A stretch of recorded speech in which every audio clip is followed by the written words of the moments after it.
या मुलीच्या घरी पीडितेची जी आई आहे तिच्या वहिनीचा भाऊ हा मागील 3 महिन्यापासून नोकरीच्या निमित्ताने राहायला आला होता।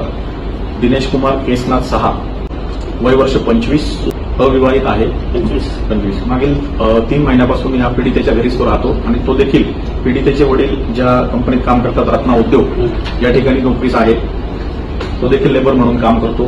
तर त्याच्याकडे जवळपास 4.5 ते 5 तास सखोल विचारपूस केली असता आरोपीने सदर गुन्हा केल्याची कबुली दिलेली आहे।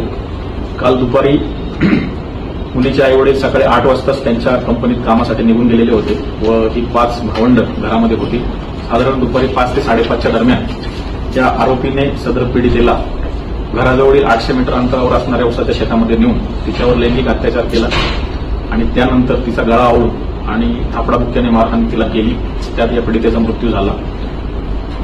जे शवविच्छेदन झालेलं आहे आणि डॉक्टरांकडून जी माहिती प्राप्त झालेली आहे तर आरोपीने जे हे कृत्य केलेलं आहे त्याची देखील पुष्टी शवविच्छेदन अहवालामध्ये होईल।